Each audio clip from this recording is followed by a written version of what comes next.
Good morning दोस्तों, कैसे हैं आप सब। आज हम फिर अब हैं, मैं हूं नितेश आपके साथ और हम हैं अपने करंट अफेयर के एक नए सेशन में। ठीक है, स्वागत है आप सभी का ओनो स्टडी प्लेटफॉर्म पर, जहां पर हमारा एक करंट अफेयर का एक नया सेशन फिर से मैं आपके साथ हूं, देश विदेश के अलग अलग मुद्दों के साथ, ठीक, जिन्हें हम प्रश्नों के माध्यम से समझते आ रहे हैं और आज भी हम वही करने वाले हैं, प्रश्नों के माध्यम से समझेंगे। ठीक, तो उम्मीद करता हूं कि कल की क्लास आपको समझ में आई होगी, आपने उसे अच्छे से रिवाइज किया होगा, नोट्स भी बना लिए होंगे उन क्लासेस के, ताकि आने वाले समय में पिछले टॉपिक से रिलेटेड कुछ भी नया टॉपिक आता है तो उसमें आप सभी को दिक्कत ना हो। ठीक है, तो चलते हैं आज की हमारी क्लास पर और क्लास का पहला क्वेश्चन लेते हैं। हम अपने पहले क्वेश्चन की शुरुआत करते हैं। देखिए, हमारा पहला क्वेश्चन, हमारा पहला प्रश्न है,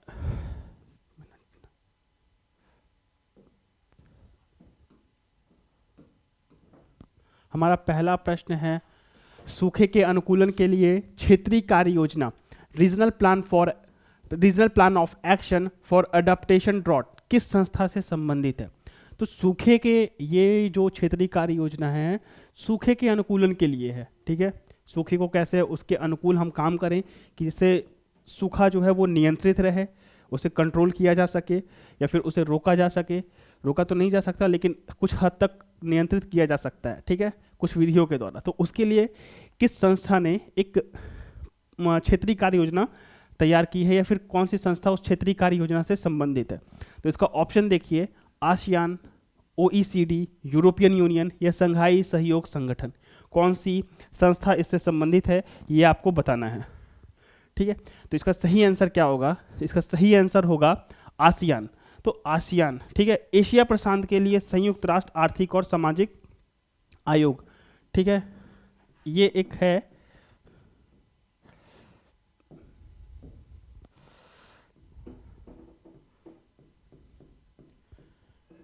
एशिया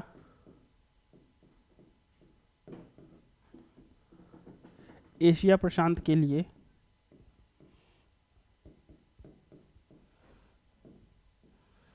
संयुक्त राष्ट्र आर्थिक और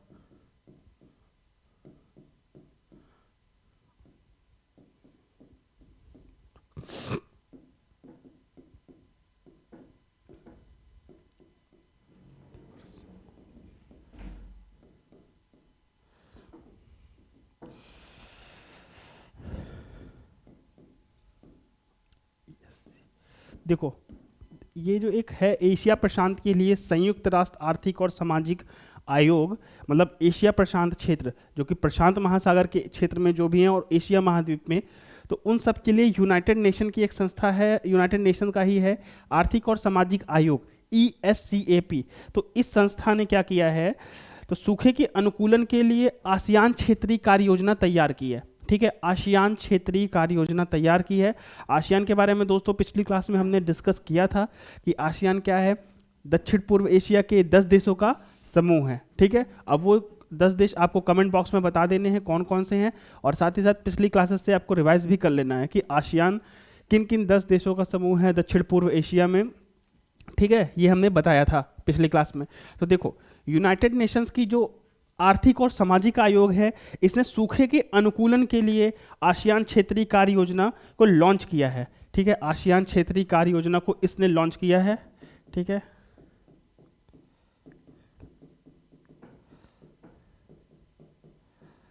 आसियान क्षेत्रीय कार्य योजना को लॉन्च किया है ताकि सूखे के अनुकूलन के हिसाब से काम किया जा सके।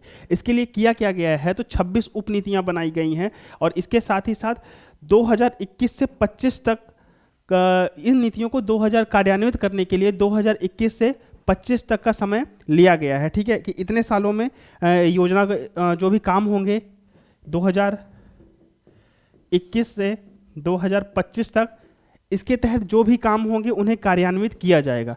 ठीक है, आसियान क्षेत्रीय कार्य योजना में जो भी कार्य आएंगे उन 26 योजनाओं में, 26 योजनाएं हैं इसके तहत, 26 योजनाओं को 2021 से 25 तक कार्यान्वित किया जाएगा दोस्तों।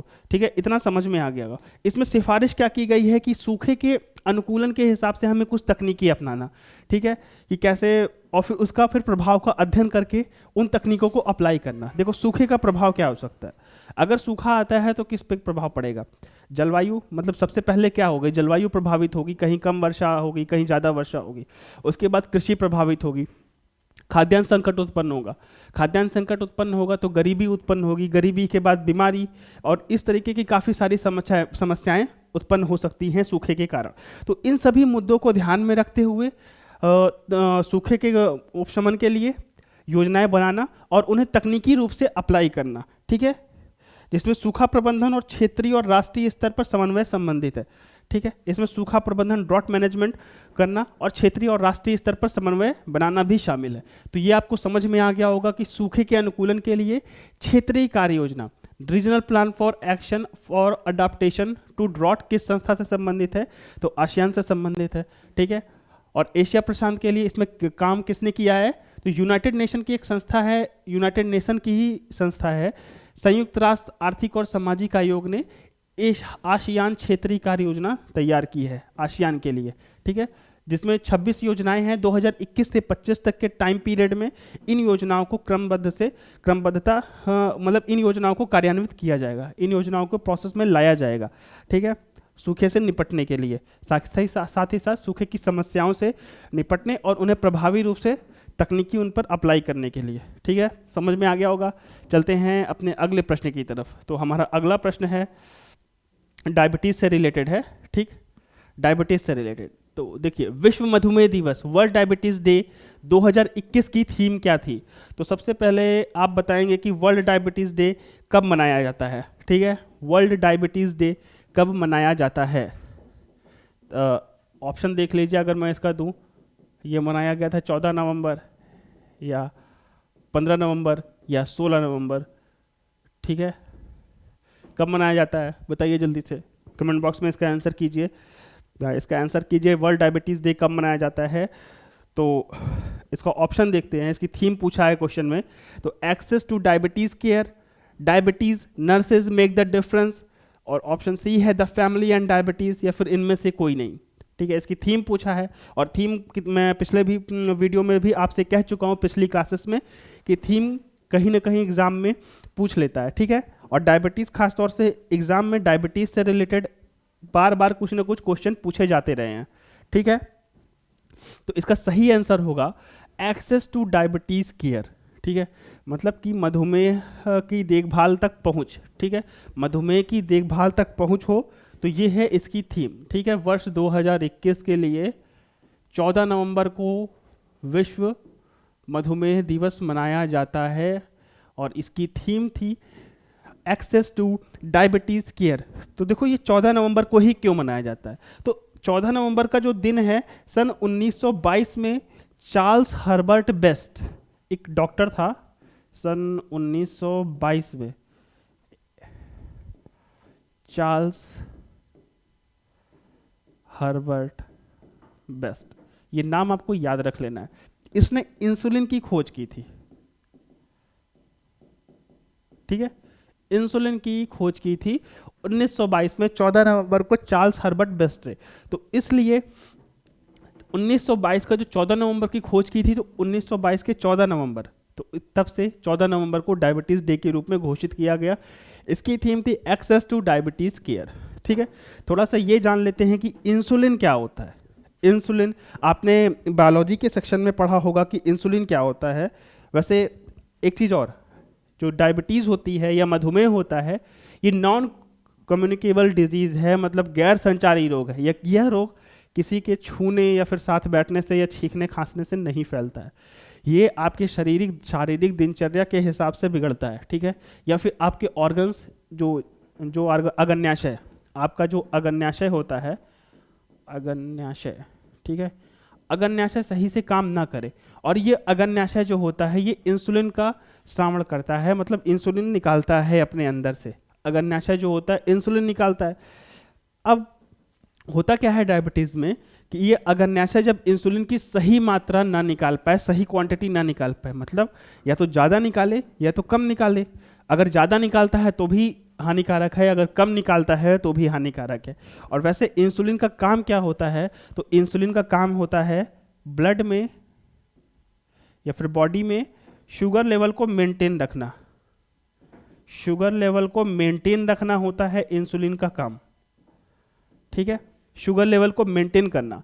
ठीक है, इतना समझ में आ गया होगा कि डायबिटीज़ जो है नॉन कम्युनिकेबल डिजीज़ है, गैर संचारी रोग है। अगर नशे से इंसुलिन अगर कम या ज़्यादा अनियमित तरीके से निकलता है तब ये रोग होता है, और ये ब्लड शुगर लेवल को मेंटेन करता है इंसुलिन। थोड़ा सा और डिटेल में इसके बारे में हम जान लेते हैं कि ये बीमारी है क्या एक्चुअल में। देखो, दो टाइप होते हैं डायबिटीज़ के। डायबिटीज़ के दो भागों में विभाजित किया गया है, टाइप 1 और टाइप 2। टाइप 1 वाला डायबिटीज़ कब होता है, जब ये तब होता है जब अग्न्याशय हमारा टाइप 1 वाला होता है जब अग्न्याशय पर्याप्त मात्रा में इंसुलिन का उत्पादन ना करे, पर्याप्त मात्रा में इंसुलिन ना उत्पादन करे, ठीक है। और ये वाला तब होता है टाइप 2 डायबिटीज़। टाइप 2 डायबिटीज़ होता है ये अनियमित दिनचर्या के कारण, जैसे आप एक वर्कआउट नहीं कर रहे हैं, खान पान में आपके बहुत ज़्यादा ऑयली फूड हैं और बहुत ज़्यादा शुगर वाली चीज़ें हैं, तो ये टाइप 2 वाला डायबिटीज़ सबसे नॉर्मल टाइप होता है ये, ठीक है। इसमें बॉडी अपना इंसुलिन ठीक से यूज़ नहीं कर पाता है, ठीक, और इसे इंसुलिन रेजिस्टेंस कहा जाता है, ठीक है। और इसका सबसे मेन रीज़न हो गया कि मोटापा, टाइप 2 डायबिटीज़ हो गया मोटापा या फिर अनियमित दिनचर्या,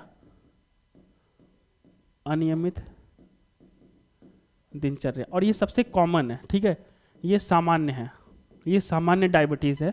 और विश्व में 90% डायबिटीज़ के मरीज जो है वो टाइप 2 डायबिटीज़ के हैं, ठीक है। ये आपको समझ में आ गया होगा। व्यायाम की कमी, टाइप 2 वाले में अगर आप व्यायाम लगातार करते हैं तो इन सब चीज़ों से बचे रह सकते हैं। आपकी नियमित दिनचर्या है, मतलब नियमित दिनचर्या का मतलब आप समय से खा रहे हैं, समय से एक्सरसाइज कर रहे हैं, तो इसकी संभावना बहुत ही कम होगी, ठीक है। और टाइप 1 क्या होता है कि अग्न्याशय में कुछ कारणों की वजह से हमारे अग्न्याशय में इंसुलिन का उत्पादन अच्छे से नहीं हो पाता है, ठीक है। तो ये चीज़ें बेसिक चीज़ें हैं, आपको समझ में आ गई होंगी। 90% केसेस जो हैं वो टाइप 2 डायबिटीज़ के हैं, और 10% केसेस हैं वो जो 5 से 10% केस हैं वो टाइप 1 डायबिटीज़ के हैं, ठीक है। और ये जो टाइप 1 डायबिटीज़ होती है ये बच्चों में भी पाई जाती है, ये ध्यान रखिएगा। ये प्रश्न एक बार कहीं पूछा जा चुका था, किसी एग्जाम में पूछा जा चुका है कि टाइप 1 डायबिटीज़ बच्चों में पाई जाती है, तो ठीक है, ये टाइप 1 डायबिटीज़ बच्चों में भी पाई जाती है, जुवेनाइल डायबिटीज़ भी इसे कहते हैं, किशोरों में भी पाई जाती है, ठीक है। और ये वाली ज़्यादातर अडल्ट में पाई जाती है। टाइप 2 डायबिटीज़ ज़्यादातर अडल्ट में होती है और टाइप 1 डायबिटीज़ मतलब बच्चों में भी पाई जाती है, ठीक है। तो इतना समझ में आ गया होगा। फिर चलते हैं अपने अगले प्रश्न की तरफ, ठीक। तो हमारा अगला प्रश्न मेरे ख्याल से डायबिटीज़, शुगर, जितने भी लोग देख रहे होंगे अच्छे से समझ लिए होंगे, ठीक है। अगला प्रश्न देखते हैं। कौन सा देश 2022 में संयुक्त राष्ट्र जलवायु परिवर्तन सम्मेलन कोप 27 की मेजबानी करेगा, ठीक है। कोप 27 अभी आप कमेंट बॉक्स में बताएंगे मेरे को, आप कमेंट बॉक्स में बताइए मुझे कि कोप 26 इसका आयोजन अभी हाल ही में समाप्त हुआ है, तो कोप 26 का आयोजन कहाँ समाप्त हुआ है, कोप 26 कहाँ हुआ था अभी, इसको हमने पिछली क्लासेस में काफ़ी डिस्कस किया था, जब तक ये लगातार चल रहा था, तो इससे रिलेटेड हमने क्वेश्चंस भी किए थे, आपको याद होगा। तो कोप 26 कहाँ हुआ है, ठीक है। और इसी में हमने बताया था अंतर्राष्ट्रीय solar alliance, one sun one nation one grid, तो ये सारी चीज़ें हमने डिस्कस की थी इसी कोप 26 में। तो ये कोप 26 कहाँ पर हुआ था ये आप कमेंट बॉक्स में बताएंगे। तो कोप 27 होने वाला है, अब 2022 में कोप 27 होगा, ठीक है। कोप 27 का फुल फॉर्म देख लीजिए, कॉन्फ्रेंस ऑफ पार्टीज,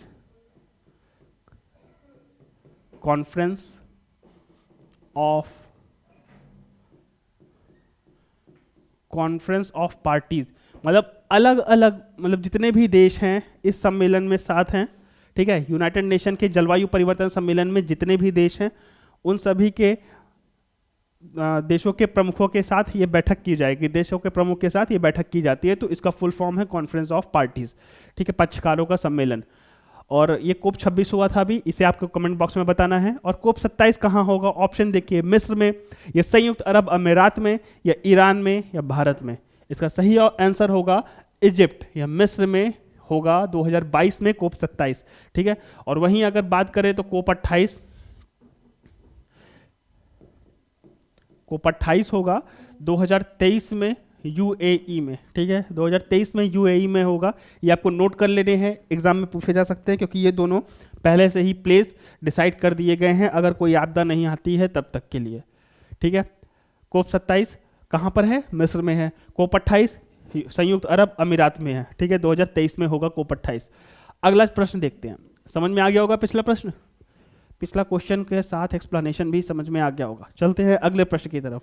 हमारा अगला प्रश्न है, हाल ही में चर्चा में रहे तिरुमाला तिरुपति मंदिर, तिरुमाला तिरुपति मंदिर किस राज्य में स्थित है? ठीक है, काफी फेमस मंदिर है तिरुपति बालाजी, ठीक है। ऑप्शन देख लीजिए, आंध्र प्रदेश, तमिलनाडु, उड़ीसा या इनमें से कोई नहीं, ठीक। तो इसका सही आंसर होगा आंध्र प्रदेश। देखो ये चर्चा में क्यों था, आंध्र प्रदेश का तिरुमाला तिरुपति मंदिर चर्चा में क्यों था, ठीक। तो इस मंदिर के देखो इतिहास के बारे में कहा जाए, इस मंदिर का थोड़ा सा इतिहास अगर देखते हैं तो इतिहास इसका स्पष्ट नहीं है। ये मंदिर किसने बनवाया, कब बनवाया, ये स्पष्ट नहीं है। हालांकि ये साक्ष्य मिलते हैं कि अलग अलग शासकों ने इसे बनवाया था 5वीं या 6वीं शताब्दी में, ठीक है। तो आंध्र प्रदेश में ये मंदिर स्थित है। और अभी हाल ही में एक सुप्रीम कोर्ट में इस मंदिर से जुड़ी हुई याचिका लगाई गई थी। तो सुप्रीम कोर्ट में रिट दायर की गई थी। रिट, आपको ये वर्ड ध्यान में होगा, कॉन्स्टिट्यूशन में रिट दायर की गई थी, ठीक है। जब ये रिट तब कब दायर की जाती है? रिट दायर की जाती है जब आपके मूल अधिकारों का उल्लंघन हो रहा हो। मूल अधिकार का मतलब पार्ट 3, अभी आते हैं उस पर, तब तक जान लीजिए कि ये किस वजह से चर्चा में है। देखो तिरुमाला तिरुपति मंदिर अभी हाल ही में एक जनहित याचिका लगाई गई, मतलब PIL लगाई गई सुप्रीम कोर्ट में, और ये कहा गया कि तिरुमाला तिरुपति मंदिर में जो पूजा अनुष्ठान होते हैं वो सही तरीके से नहीं हो पा रहे हैं। तो इसके लिए सुप्रीम कोर्ट उसमें दखल करे और बोले कि सही तरीके से, मंदिर के पुजारियों को बोले कि सही तरीके से उसमें पूजा और अनुष्ठान करे, ठीक है। तो सुप्रीम कोर्ट ने इस पर अपना डिसीजन देते हुए ये कहा कि देखो भाई, ये हमारा काम नहीं है कि कौन व्यक्ति मंदिर के अंदर किस तरीके से पूजा करता है, इसमें हस्तक्षेप करना हमारा काम नहीं है, ठीक है। जनहित, तो सुप्रीम कोर्ट का मतलब ये था कि मंदिर में किए जाने वाले दिन प्रतिदिन अनुष्ठान, ठीक है, हर दिन में जो अनुष्ठान होते हैं उसमें सुप्रीम कोर्ट हस्तक्षेप नहीं कर सकता है, ठीक। ये सुप्रीम कोर्ट का अधिकार नहीं है। क्यों? क्योंकि भाई देखो, हर व्यक्ति को सुप्रीम कोर्ट ने अधिकार दिया है धर्म की स्वतंत्रता का, उसे अपनाने का, उसे आचरण में लाने का और उसे प्रसार करने का।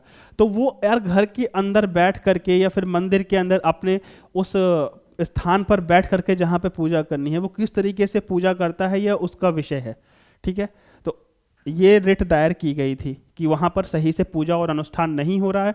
तो सुप्रीम कोर्ट ने ये कहा कि अगर नहीं हो रहा है हम तो नहीं रोक सकते, लेकिन आप वहाँ के जो पुरोहित हैं, जो ब्राह्मण हैं, जो पंडे हैं, उनसे डिस्कस कीजिए, उनसे उनके सामने ये समस्या रखिए और वो मिल बैठ करके ये समस्या का समाधान करेंगे।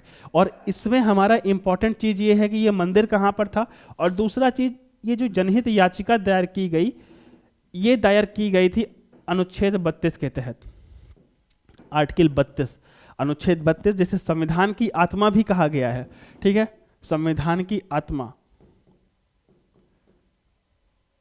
इसे संविधान की आत्मा भी कहा है भीमराव अंबेडकर ने। क्यों आत्मा कहा है? देखो, हमारा जो संविधान का भाग 3 है, संविधान का भाग 3 है, वो हमारा मूल अधिकारों से है, ठीक है। मूल अधिकार का मतलब जो व्यक्ति को दिए गए हैं, मूल अधिकार व्यक्ति को राज्य के खिलाफ दिए गए हैं, मतलब व्यक्ति के विकास में जो सहायक होंगे वो अधिकार, जो व्यक्ति की स्वतंत्रता में सहायक होंगे वो अधिकार, जो समानता व्यक्ति को समान बनाएंगे वो अधिकार, ठीक है।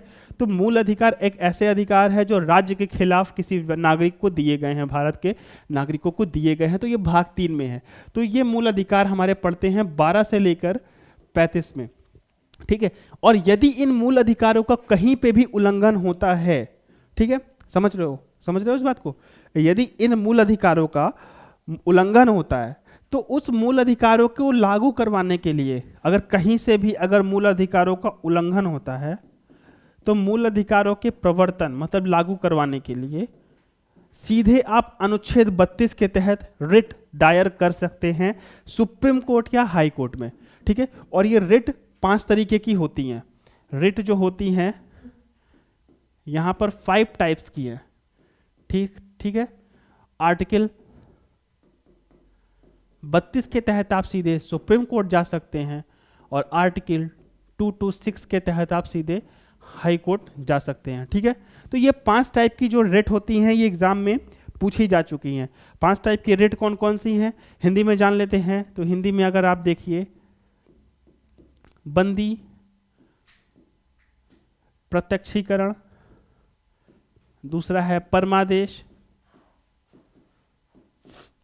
और तीसरा है अधिकार परीक्षा,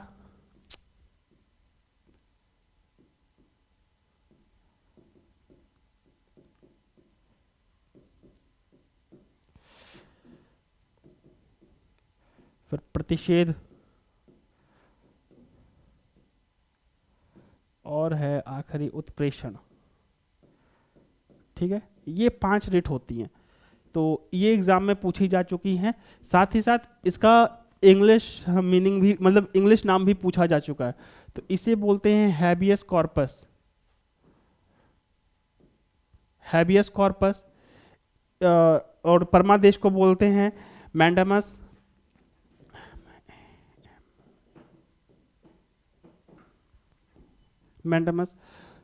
अधिकार परीक्षा को बोलते हैं को वारंटो,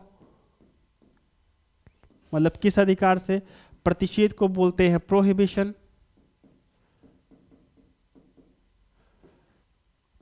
और उत्प्रेषण को बोलते हैं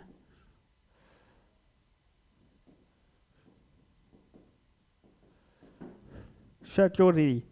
तो ये 5 रिट हैं, ठीक है। बंदी प्रत्यक्षीकरण, परमादेश, अधिकार परीक्षा, प्रतिषेध और उत्प्रेषण। बंदी प्रत्यक्षीकरण मतलब हेबियस कॉर्पस, मतलब सशरीर किसी व्यक्ति को उपस्थित किया जाए। परमादेश मैंडामस, तो इसको बोलते हैं कि हम आदेश देते हैं, कोर्ट की लैंग्वेज में कोर्ट आदेश देता है अपने अधीनस्थ न्यायालयों को।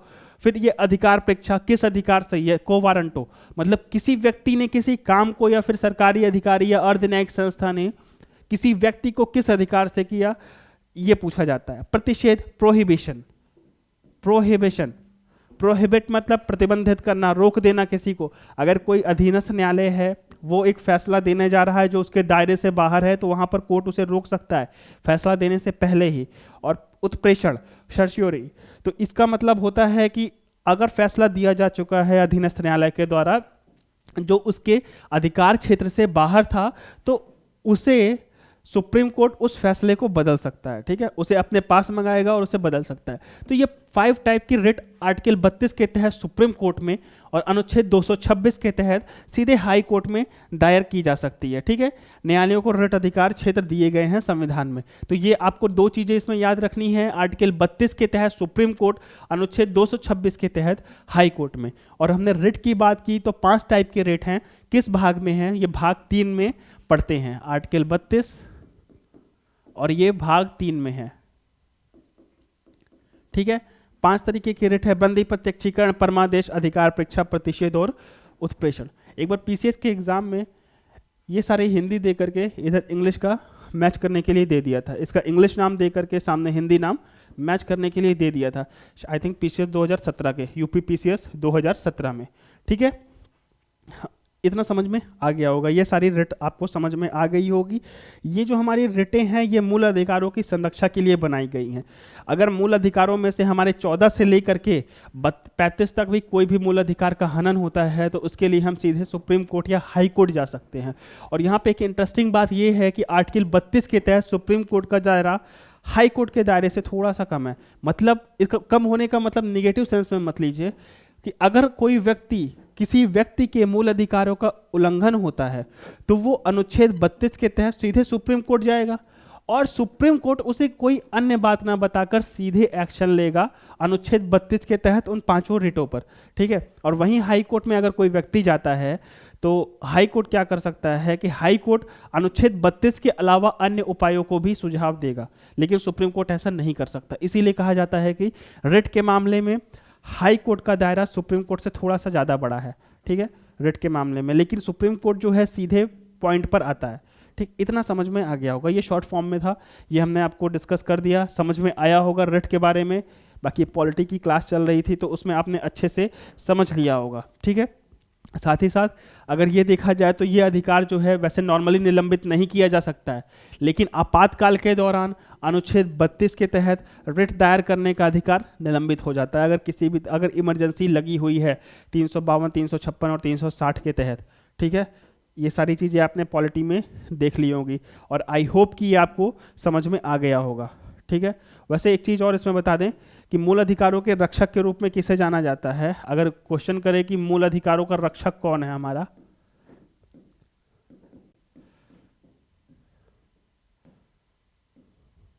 हमारे फंडामेंटल राइट्स का मूल अधिकारों का रक्षक कौन होता है, तो अनुच्छेद आर्टिकल 32 के तहत ये सुप्रीम कोर्ट को बनाया गया है और आर्टिकल 226 के तहत हाई कोर्ट है, ठीक है। ये आपको ध्यान रखना है, मूल अधिकारों के रक्षक के रूप में, या संविधान का रक्षक भी अगर पूछ ले डायरेक्टली तो भी सुप्रीम कोर्ट होगा संविधान का रक्षक, ठीक है। चलते हैं अपने अगले प्रश्न की तरफ। हमारा अगला प्रश्न देखिए, हाल ही में चर्चा में रहे सीबीआई के संबंध में, हाल ही में सीबीआई के संबंध में निम्नलिखित कथनों में सत्य कथन की पहचान कीजिए। देखो ऑप्शन ए, पहला कथन है सीबीआई गृह मंत्रालय के अधीन कार्य करती है, या फिर सीबीआई का गठन दिल्ली पुलिस विशेष संस्थापन अधिनियम Delhi special police establishment act के तहत गठित किया गया है। तो इसका सही आंसर आपको बताना है, इसका सही आंसर बताना है। ऑप्शन देख लीजिए, ऑप्शन है केवल एक, या केवल दो, या एक और दोनों, ठीक है, एक और दो, दोनों, या दोनों में से कोई नहीं, ठीक। तो ये आपको बताना है कि सीबीआई के कथन में संबंध में आपको पहचान करनी है। देखो हुआ क्या, अभी हाल ही में पश्चिम बंगाल में सीबीआई को लेकर के थोड़ा सा केस चल रहा था, तो उसमें ये कहा गया सुप्रीम कोर्ट ने कि सीबीआई जो है वो सरकार की एजेंट नहीं है, ठीक है। सीबीआई जो है वो सरकार की एजेंट नहीं है, मतलब सरकार के अंडर में काम नहीं करती है, ये एक स्वायत्त संस्था है, ठीक।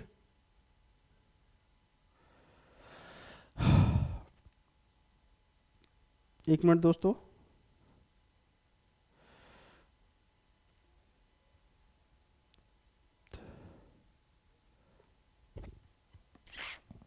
तो सीबीआई जो है ये एक स्वायत्त संस्था है, अभी हाल ही में सुप्रीम कोर्ट ने कहा था।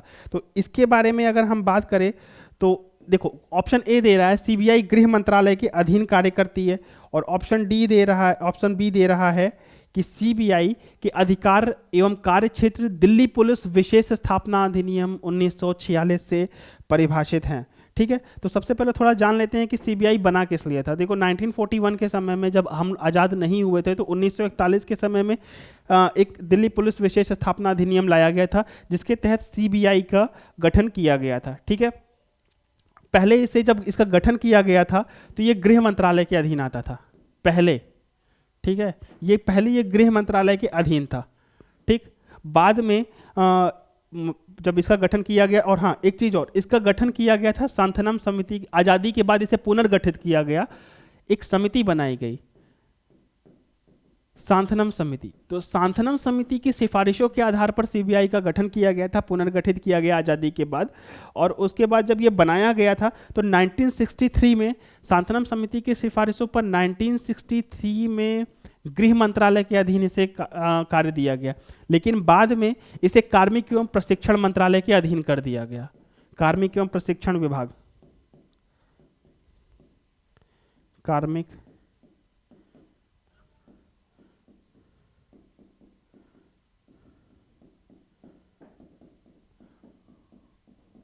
कार्मिक एवं प्रशिक्षण मंत्रालय के अधीन इसे कर दिया गया। तो ये ऑप्शन तो हमारा गलत हो गया ना, गृह मंत्रालय ये पहले था, लेकिन अभी किसके तहत है, कार्मिक एवं प्रशिक्षण मंत्रालय। ये वही मंत्रालय है जो आईएएस बनने के बाद आपकी ट्रेनिंग की जिम्मेदारी लेता है, ठीक है। अगला ऑप्शन देखते हैं, सीबीआई के अधिकार एवं कार्य दिल्ली विशेष पुलिस स्थापना अधिनियम 1946 से परिभाषित है, तो ये अभी सही है।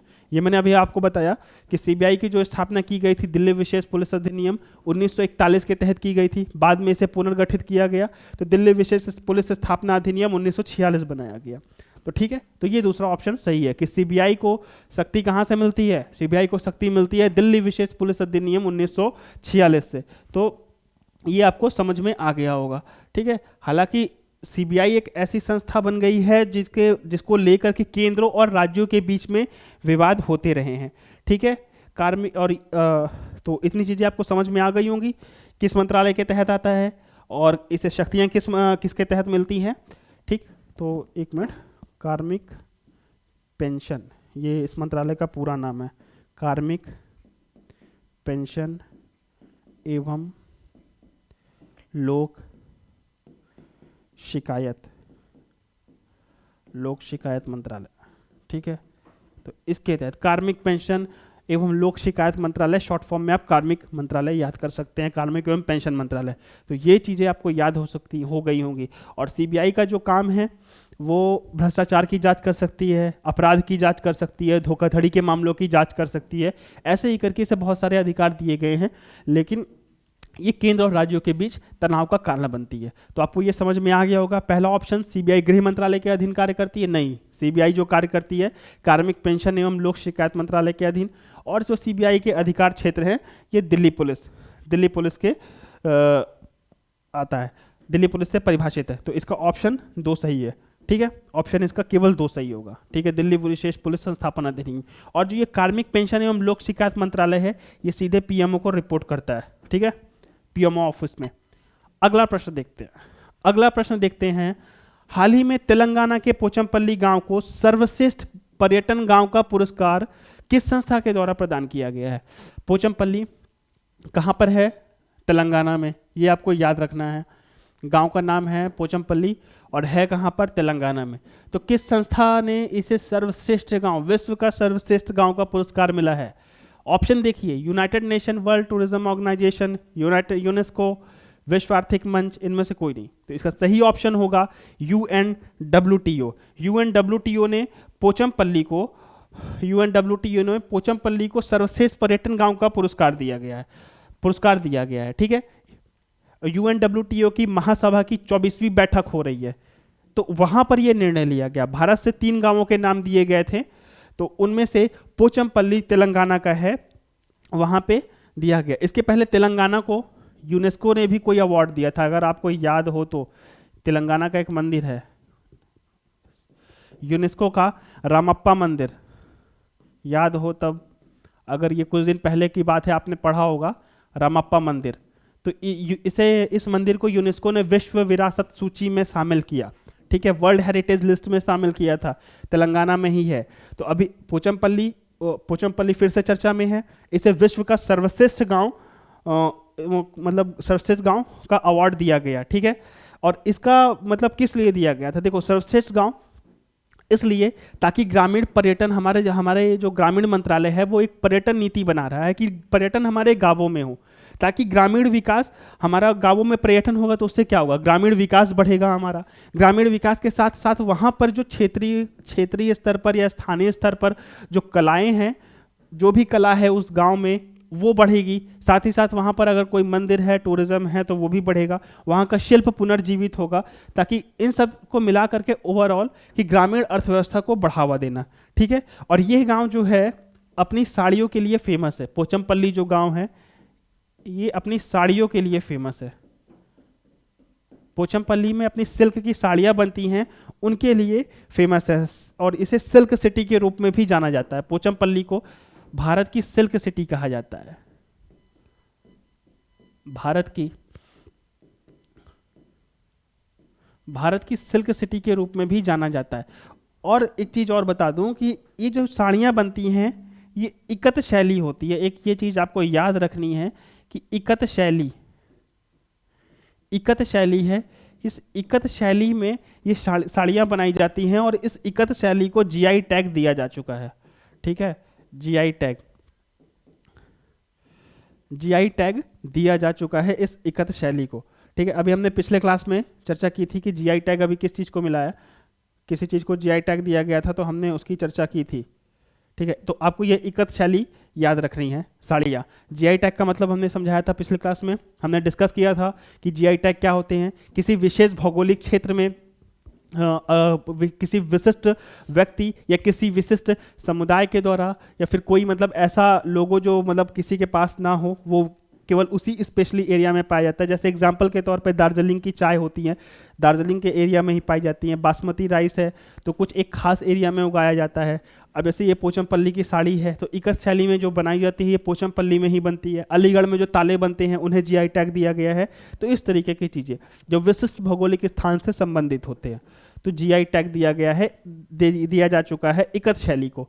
ठीक है, इकत शैली में साड़ियाँ बनती हैं। तो पोचमपल्ली गांव को वर्ल्ड टूरिज्म ऑर्गेनाइजेशन के द्वारा, UNWTO के द्वारा पोचमपल्ली गांव को विश्व का सर्वश्रेष्ठ गांव सूचित किया गया है। ठीक है, और ये पोचमपल्ली एक हिस्ट्री से भी रिलेटेड है। अगर आपको याद हो तो पोचमपल्ली रिलेटेड है आचार्य विनोबा भावे। ठीक है, आचार्य विनोबा भावे। आचार्य विनोबा भावे कौन थे? ये हिस्ट्री में थे। बाद में इन्होंने एक भूदान आंदोलन प्रारंभ किया था। हिस्ट्री से रिलेटेड है कि भूदान आंदोलन किसने प्रारंभ किया था, ये अक्सर क्वेश्चन में पूछ लेता है। तो भूदान आंदोलन जो आचार्य विनोबा भावे ने प्रारंभ किया था, शुरू किया था, वो इस पोचमपल्ली गांव से ही शुरू किया था। ठीक है, ये समझ में आ गया होगा। 1951 में भूदान आंदोलन शुरू किया गया था। इसके साथ ही साथ आचार्य विनोबा भावे को रेमन मैग्सेसे पुरस्कार और भारत रत्न पुरस्कार भी मिल गया। तो हमारे पास इस क्वेश्चन से इतने सारे फैक्ट थे कि तेलंगाना का पोचमपल्ली गांव को सर्वश्रेष्ठ पुरस्कार UNWTO ने दिया। क्यों दिया गया? तो क्योंकि हमारा ग्रामीण मंत्रालय है जो, वो ग्रामीण क्षेत्रों में पर्यटन, उसके शिल्प को, पर्यटन को बढ़ावा देने, उसके शिल्प को बढ़ावा देने के लिए, और वहाँ पर ओवरऑल एक तरीके से कि ग्रामीण अर्थव्यवस्था को बढ़ावा देने के लिए प्रयास कर रहा है, जिस प्रयास में ये पोचमपल्ली गांव को सर्वश्रेष्ठ अवार्ड मिला है। पोचमपल्ली गांव में जो साड़ियां बनती हैं इकत शैली में बनती हैं, जिसे जीआई टैग दिया जा चुका है। और पोचमपल्ली को भारत की सिल्क सिटी के रूप में भी जाना जाता है। और यही पोचमपल्ली में 1951 में भूदान आंदोलन प्रारंभ किया था आचार्य विनोबा भावे ने। ठीक है, अगला चलते हैं, थोड़ा जल्दी चलते हैं दोस्तों, टाइम कम है हमारे पास। तो भारत का पहला खाद्य संग्रहालय कहाँ खोला गया है? देखो, हाल ही में भारत का पहला खाद्य संग्रहालय खोला गया, आभासी रूप से इसका उद्घाटन किया गया। तो इसका ऑप्शन देख लो, तंजावुर तमिलनाडु में, भोपाल मध्य प्रदेश में, गांधीनगर गुजरात में, या जामनगर गुजरात में। कहाँ पर खाद्य संग्रहालय खोला गया है? तो इसका सही ऑप्शन होगा तंजावुर तमिलनाडु में। भारत का पहला जो है ये तंजावुर तमिलनाडु में खोला गया खाद्य संग्रहालय। और ये तंजावुर का जो है जगह, ये FCI की जन्मस्थली भी कही जाती है। FCI, food corporation of India. ठीक है, 14 जनवरी 1965 को बना था ये। 14 जनवरी 1965 को बना था food corporation of India Thanjavur में। ठीक है, और ये जो खाद्य संग्रहालय है इसे किसने किसने मिलकर खोला है? तो FCI और Visvesvaraya industrial and technological museum. ठीक है, FCI के साथ साथ है Visvesvaraya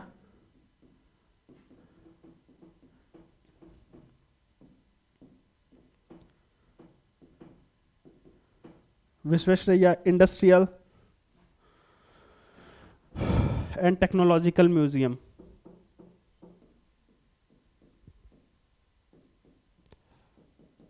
technological museum, Visvesvaraya industrial and technological museum, ये बेंगलुरु में पड़ता है। ठीक है, बेंगलुरु में है। तो इन दोनों संस्थाओं ने मिलकर के खोला है। तो देखो, ये संस्था जो खोली गई है, पहला खाद्य संग्रहालय, इसमें क्या क्या दिखाया जाएगा? तो इसमें दिखाया जाएगा कि हमारे जो चारावाह थे, खानाबदोश लोग थे, वो घूम के कैसे इतिहास से उठाई जाएंगी चीज़ें, कैसे वो घूम घूम कर खाना इकट्ठा करते थे और उसका विकास किया, पौधों का विकास किया, खाने का विकास किया, और उसके साथ ही साथ कैसे फूड प्रोसेसिंग की चीज़ें उसमें समाहित की जाएंगी, फूड प्रोसेस के एरिया में हम क्या अच्छा कर सकते हैं, कैसे हम अपने फल मतलब खाद्य के उत्पादन को बढ़ावा दे सकते हैं, उसमें तकनीकों का समावेश कर सकते हैं। तो इस म्यूजियम में ये सारी चीज़ें रखी जाएंगी। तो तंजावुर तमिलनाडु में है, आपको बता दिया कि FCI की जन्मस्थली भी है। FCI कब बना था? 14 जनवरी 1965 को बना था ये संस्था। ठीक है, और इसे खोलने में 2 लोग शामिल हैं, FCI और Visvesvaraya industrial and technological museum Bengaluru में। अगला प्रश्न देखते हैं, हाल ही में चर्चा में रही उमंगोत झील, उमंगोत नदी किस राज्य में स्थित है? ऑप्शन देखिए, Meghalaya, option C Assam, option B Assam, option C Mizoram और ऑप्शन डी नागालैंड। तो आप बताइए जल्दी से कि उमंगोट नदी उमंगोट रिवर किस राज्य में स्थित है। तो इसका सही आंसर होगा मेघालय। तो देखो ये भारत की एक ऐसी लेक है जिसमें आर पार देखा जा सकता है, मतलब उसके अंदर अगर आप पत्थर भी फेंक दें या सिक्का देख दें तो आप क्लियरली देख सकते हैं। उसमें नावें चलती हैं तो वो हवा में तैरती हुई दिखती हैं। वो एक ऐसी नदी है, ठीक है। अभी हाल ही में हमारे मंत्रालय से किसी मंत्री ने इस झील को लेकर के ट्वीट किया था, तो इसलिए ये चर्चा में है। आप देख सकते हैं कि जैसे देखिए ये नाव चल रही है और ये नीचे पानी है और ये इसके नीचे पत्थर है, तो देखिए कैसे ये हवा में लटकी हुई दिख रही है, ठीक है। तो काश हमारी सभी नदियाँ, हमारे देश की सभी नदियाँ इसी तरह साफ हो पाती। तो उमंगोट नदी याद रखिएगा मेघालय में शिलोंग से लगभग 100 किलोमीटर की डिस्टेंस पर पड़ता है, ठीक है। देखो अगला प्रश्न है, हाल ही में एक चीज कामो ओलेवा चर्चा में था। ये टर्मिनोलॉजी याद रखना, कामो ओलेवा ये है क्या? ये क्या है? अर्ध उपग्रह से क्वासी प्लैनेट है, क्षुद्र ग्रह है, धूमकेतु है या ब्लैक होल है? क्या है? इससे समझ में आ गया होगा कि कोई आकाशीय पिंड है, बट है क्या? कामो ओलेवा। तो ये अर्ध उपग्रह है, ठीक है। अर्ध उपग्रह है कामो ओलेवा, ठीक, इतना समझ में आ गया होगा। ये है क्या कामो ओलेवा? एक अर्ध उपग्रह है। इसे खोजा कब गया? हालांकि इसे खोजा पहले ही गया था, सन 2006 में ही इसे खोज लिया गया था, लेकिन इस पे अध्ययन लगातार चल रहा था। तो इसके अध्ययन पे अब एक रिपोर्ट सामने आई है। उस रिपोर्ट में ये कहा गया है कि ये जो टुकड़ा है ये हमारा सूर्य हो गया, ये टुकड़ा हमारी पृथ्वी की जो कक्षा है, ये पृथ्वी है जो सूर्य के चारों ओर चक्कर लगाती है। तो ये उपग्रह पृथ्वी के साथ क्वासी प्लैनेट जो है अर्ध उपग्रह पृथ्वी की कक्षा के साथ साथ सूर्य का चक्कर लगाता है, ठीक है। तो वैज्ञानिक इससे अभी के लिए इस निष्कर्ष पर पहुंचे हैं कि हो सकता है ये चंद्रमा, पृथ्वी के उपग्रह चंद्रमा का ही टूटा हुआ हिस्सा हो, ठीक है। चंद्रमा का ही टूटा हुआ हिस्सा है। तो इससे हमें क्या हो सकता है? चंद्रमा और पृथ्वी की उत्पत्ति की जानकारी के बारे में, उत्पत्ति के बारे में हमें जानकारी मिल सकती है, ठीक है। तो आपको याद रखना है कामो ओलेवा क्या है? एक अर्ध उपग्रह। अगला देखते हैं, अगला प्रश्न क्या है? फिशिंग कैट हाल ही में सुर्खियों में है। इसे रेड डेटा IUCN की रेड डेटा लिस्ट में किस सूची में रखा गया है? रेड डेटा लिस्ट IUCN है इसका red data list. Red data list में ये विभिन्न जीव जंतुओं को अलग अलग सूची में रखता है कि कौन विलुप्त हो चुका है, कौन खतरे में है, कौन कम खतरे में है, किसे खतरा पहुंचने वाला है, किसे कोई खतरा नहीं है, ठीक है। इस तरीके की इसकी सूची है। जब कभी भी पर्यावरण की क्लास होगी, पर्यावरण की क्लास में हम इसे अच्छे से डिस्कस कर लेंगे IUCN क्या है और इसकी सूचियों के बारे में। तब तक इस क्वेश्चन पे आते हैं। हमारे पास समय कम है तो समय के हिसाब से चल रहे हैं थोड़ा सा। तो अति संकटापन, क्रिटिकली इंडेंजर्ड, संकटापन मतलब इंडेंजर्ड, सुभेद्य मतलब वल्नरेबल, नियर थ्रेटन मतलब अभी ठीक है, खतरे के करीब है ये, ठीक है। तो इसका सही ऑप्शन है सुभेद्य। फिशिंग कैट, तो आइए किस लिए चर्चा में आई? देखो सुभेद्य का मतलब ठीक है अच्छी खासी संख्या में है, लेकिन अगर इनके वातावरण को और इनके इकोसिस्टम को अगर छेड़ा गया तो इनकी संख्या कम होनी शुरू हो सकती है। तो हाल ही में क्या किया गया है, एक चीज थोड़ा आपको ध्यान में रखनी है। जो ये फिशिंग कैट है ये रही है, देखो ये पानी से मछलियों का शिकार करके खाती है। नॉर्मली ये बिल्ली ऐसी है, थोड़ी बड़े साइज की होती है और पानी से मछली का शिकार करती है। तो ये फिशिंग कैट जो है इंडिकेटर स्पीशीज होती है। इंडिकेटर स्पीशीज का मतलब क्या होता है? सूचक प्रजाति। सूचक प्रजाति का मतलब एक ऐसी प्रजाति जो वहाँ के इकोसिस्टम का, अगर वो उस इकोसिस्टम में है तो मतलब वो इकोसिस्टम स्वच्छ है, साफ है, ठीक है। तो ये साफ पानी के जो तालाब होते हैं छोटे छोटे, वहाँ से मछलियाँ पकड़ती है और वहाँ से खाती है, ठीक है। तो ये आंध्र प्रदेश के कोरिंगा वन्यजीव अभ्यारण्य, आपने सुना होगा, पढ़ा होगा, कोरिंगा वन्यजीव अभ्यारण्य है, ठीक है। तो वहाँ पर ये फिशिंग कैट पाई जाती है अधिकतर, और थोड़ा बहुत उत्तराखंड के इलाकों में, ठीक है, ऐसे ही जगहों पे पाई जाती है। तो इसमें किया क्या गया हाल ही में, इसे कॉलर पहना करके इसकी ट्रैकिंग के लिए, इस जीव की ट्रैकिंग के लिए इसे कॉलर पहनाया गया था।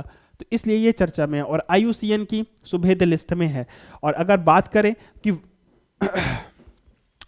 साइट्स की, अपेंडिक्स 1 में है साइट्स, ये हमने चर्चा की थी आपसे, साइट्स की अपेंडिक्स 1 में पड़ती है, अपेंडिक्स 1 में। और वाइल्ड लाइफ प्रोटेक्शन एक्ट, भारतीय वन्य जीव संरक्षण अधिनियम की अनुसूची 1 का जीव है ये, ठीक है।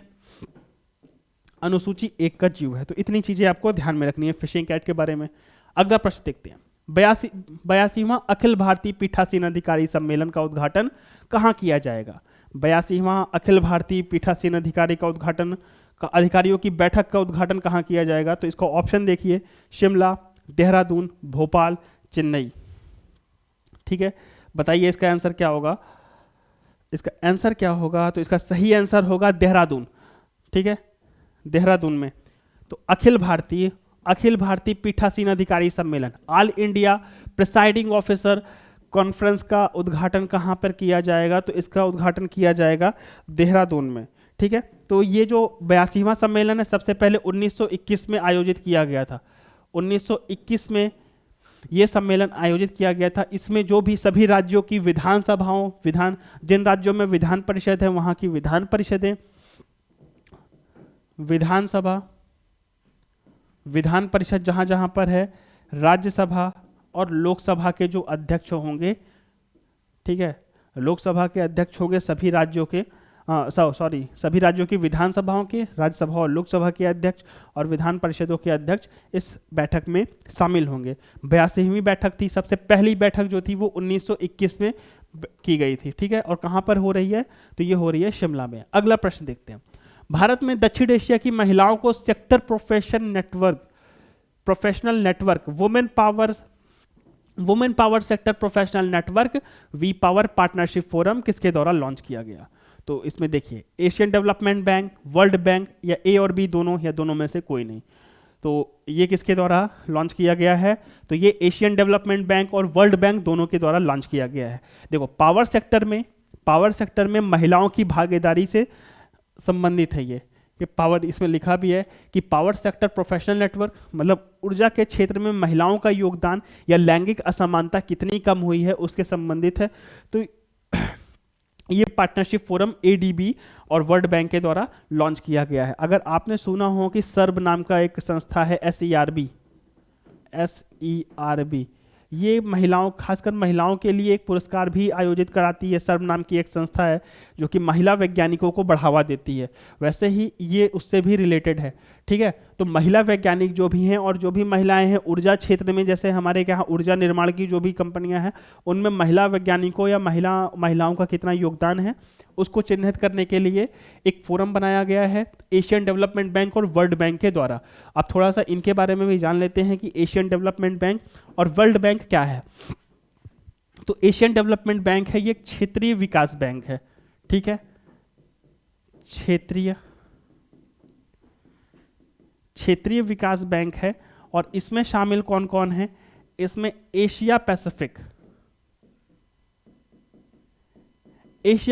और प्रशांत के देश इसमें शामिल हैं। ठीक है, इसमें 68 सदस्य हैं लगभग, जिसमें से 68 सदस्य में से 49 कंट्रीज जो हैं वो एशिया प्रशांत से हैं और 19 कंट्रीज जो हैं अदर्स हैं। ठीक है,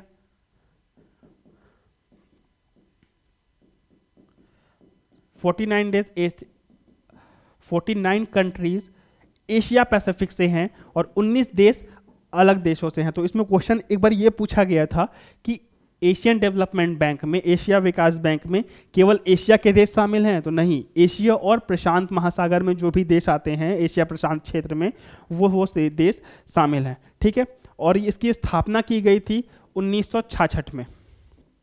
1966 में इसकी स्थापना की गई थी। और इसके अगर हेडक्वार्टर की बात करें, एडीबी का हेडक्वार्टर कहाँ पर है? तो फिलीपींस की राजधानी मनीला में। ठीक है, फिलीपींस की राजधानी मनीला में इसका हेडक्वार्टर है। और इसके 5 सबसे बड़े शेयर होल्डर हैं, 5 शेयर होल्डर हैं इसके बड़े। तो देखो, जापान और अमेरिका एक साथ हैं। इसे एक मिनट देखो, 5 शेयर होल्डर्स हैं इसके। 5 शेयर होल्डर्स में से जापान, अमेरिका, चाइना, इंडिया और ऑस्ट्रेलिया। ठीक है, ये 5 बड़े शेयर होल्डर्स है, जिसमें से जापान और अमेरिका का शेयर लगभग 15% के आसपास है। चीन का वहीं 6.04 का 6.4 के पास है, 6.4 का, और भारत का 6.3 है, और इनका लगभग 15% के आसपास का हिस्सा है। तो ठीक है, ये समझ में आ गया होगा 5 शेयर होल्डर्स कौन कौन से हैं। जापान, अमेरिका, चीन, भारत और ऑस्ट्रेलिया। ये एक क्षेत्रीय विकास बैंक है, इसमें 68 देश शामिल है, 49 एशिया प्रशांत से और 19 अदर देश है। इसका हेडक्वार्टर कहाँ पर है? मनीला, फिलीपींस में है। ठीक है, इसमें 5 शेयर होल्डर हैं, जापान, और अभी मैंने बताया जापान, अमेरिका, चीन, भारत और ऑस्ट्रेलिया। ठीक है, एशियन डेवलपमेंट बैंक आपको क्लियर हो गया होगा, समझ में आ गया होगा, जो भी क्वेश्चन एग्जाम में पूछे जा सकते हैं उससे रिलेटेड। ठीक है, वर्ल्ड बैंक की बात करें तो वर्ल्ड बैंक बना था एक समझौता। वर्ल्ड बैंक जो बना हुआ था 1944 में, 1944 में एक ब्रेटन वुड समझौता हुआ था, ब्रेटन वुड समझौता। तो उसी के तहत वर्ल्ड बैंक का गठन किया गया था। वर्ल्ड बैंक एक 5 ऐसी संस्थाएं हैं, वर्ल्ड बैंक के तहत 5 संस्थाएं आती हैं, ये 5 संस्थाओं का समूह है। ठीक है, और इसका ज़्यादातर एग्जाम में पूछा जाता है इसका हेडक्वार्टर कहाँ है, तो हेडक्वार्टर है इसका वाशिंगटन डीसी में, वाशिंगटन डीसी में वर्ल्ड बैंक का हेडक्वार्टर मिलता है। और इसमें 5 संस्थाएं हैं, इन 5 संस्थाओं की चर्चा अगर डिटेल में करनी है तो हम इकोनॉमी की क्लास में करेंगे, इकोनॉमी की क्लास जल्दी शुरू होने वाली है तो वहाँ पर हम करेंगे। ठीक है, अगला देखते हैं, अगला प्रश्न हमारा, ठीक है, ये देख लीजिए, we power India partnership forum. ठीक है, ये वर्ल्ड बैंक का नाम लिखा हुआ है, वर्ल्ड बैंक ग्रुप। कभी भी आप देखेंगे तो वर्ल्ड बैंक अकेला नहीं लिखा होता, उसके साथ साथ वर्ल्ड बैंक ग्रुप भी लिखा होता है। तो अगला देखते हैं, संयुक्त राष्ट्र द्वारा अंतर्राष्ट्रीय सहिष्णुता दिवस कब मनाया गया? ठीक है, संयुक्त राष्ट्र के द्वारा अंतर्राष्ट्रीय सहिष्णुता दिवस कब मनाया गया? तो इसका ऑप्शन देखिए, 16 नवंबर, 15 नवंबर या 16 अक्टूबर या 16 अगस्त को। तो इसका सही आंसर होगा 16 नवंबर को। तो 16 नवंबर को संयुक्त राष्ट्र के द्वारा अंतर्राष्ट्रीय सहिष्णुता दिवस मनाया गया। तो ये देखो, अंतर्राष्ट्रीय सहिष्णुता दिवस का मतलब क्या है कि सहिष्णुता, कि आप कितना टॉलरेट करते हैं, आपको हर धर्म के बारे में, हर धर्म की कितनी रिस्पेक्ट करते हैं। तो ये जो है ये सहिष्णुता के सिद्धांतों पर आधारित है। ठीक है, सहिष्णुता के सिद्धांतों को बढ़ावा देने के लिए यूनाइटेड नेशन के द्वारा 16 नवंबर को इसे आयोजित किया गया। और 16 नवंबर ही डेट क्यों इसको ली गई? क्योंकि 16 नवंबर को 1995 के, देखो 1995 में हुआ था क्या, 1995 में महात्मा गांधी की 125वीं जयंती थी, महात्मा गांधी की 125वीं जयंती थी। तो इस 125वीं जयंती को, इस 125वीं जयंती में निर्णय लिया गया कि 16 नवंबर को अंतर्राष्ट्रीय सहिष्णुता दिवस मनाया जाएगा। ठीक है, तो ये समझ में आ गया होगा, अंतर्राष्ट्रीय सहिष्णुता दिवस यूनाइटेड नेशन का 16 नवंबर को मनाया जाता है। 95 में महात्मा गांधी की 125वीं जयंती थी, वहीं पर यह निर्णय लिया गया। ठीक है, और साथ ही साथ महात्मा गांधी के सहिष्णुता के सिद्धांतों को फॉलो करने के लिए इसमें कुछ बातें की गई हैं कि आप कितना टॉलरेट करते हैं, कितना आप सहिष्णु हैं। ठीक है, तो ये आपको समझ में आ गया होगा। अगला प्रश्न देखते हैं, अगला और आखिरी प्रश्न है मेरे ख्याल से ये।